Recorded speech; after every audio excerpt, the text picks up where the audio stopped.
Everyone, जैसा कि आप सभी जानते हैं, हमें सभी वर्कर्स की एबीपीएस इनेबल करना है। एबीपीएस इनेबल करने के 3 स्टेप होते हैं: आधार सीडिंग, आधार ऑथेंटिकेशन और एनपीसीआई मैपिंग। अगर हमें किसी ग्राम पंचायत या विलेज के लिए ये जानना है कि किन वर्कर्स की आधार सीडिंग और आधार ऑथेंटिकेशन नहीं हुआ है, तो ये हमें जीपी लॉगिन और ब्लॉक लॉगिन से जान सकते हैं। जीपी लॉगिन पे हम ये D1 मॉड्यूल में जान सकते हैं।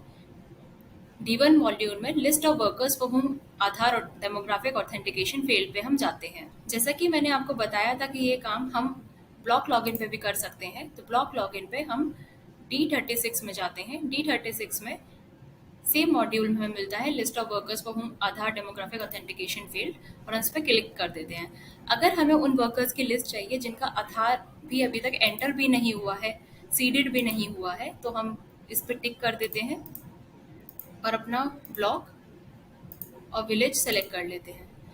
ये हमें पूरी लिस्ट मिल जाती है। अगर इस लिस्ट को हमें पूरा देखना है तो ये 1 और 2 जो सबसे नीचे आपको दिया है, आप उस पर क्लिक करेंगे तो जैसे आप देख रहे हैं कि 1 और 2 हमें ये पूरी लिस्ट मिल गई है। ये लिस्ट उन वर्कर्स की है जिनकी ना तो आधार सीडिंग हुई है और ना ही उनका ऑथेंटिकेशन हुआ है।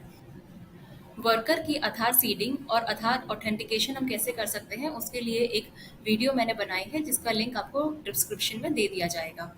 अगर आधार सीडिंग और ऑथेंटिकेशन करते टाइम कोई एरर आता है तो उसको हम कैसे सॉल्व कर सकते हैं, उसके लिए भी एक वीडियो बनाई गई है जिसका लिंक आपको डिस्क्रिप्शन में दे दिया जाएगा।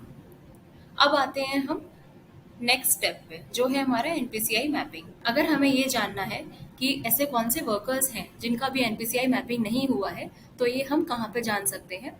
ये हमें इन्फॉर्मेशन जीपी लॉगिन और ब्लॉक लॉगिन पे मिलती है।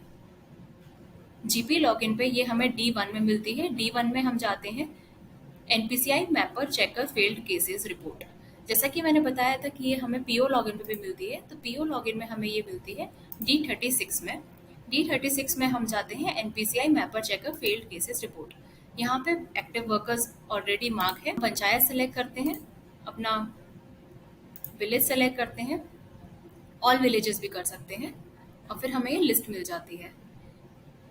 इस लिस्ट को अगर आपको पूरा देखना है तो आप सबसे 2 नंबर पे जाइए, या फिर आपको जितने भी नंबर यहाँ पे दिख रहे हैं नीचे, आप उधर क्लिक कर लीजिए। इसमें आपको 2 रीजन मिलते हैं, डिसेबल फॉर डीबीटी या फिर नेवर इनेबल्ड फॉर डीबीटी। इसका मतलब होता है, डीबीटी मतलब होता है डायरेक्ट बेनिफिट ट्रांसफर।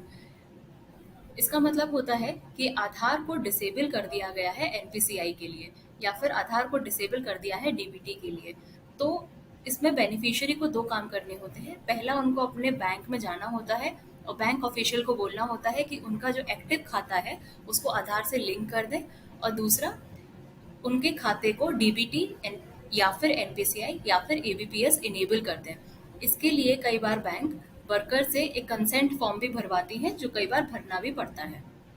उसके बाद जब ये पूरा हो जाता है तब आपको जीपी और ब्लॉक लॉगिन पे आके एनपीसीआई मैपिंग करनी पड़ती है उन वर्कर्स के लिए, जिसके लिए एक अलग वीडियो बनाई है जिसका लिंक आपको डिस्क्रिप्शन बॉक्स में दे दिया जाएगा। Thank you.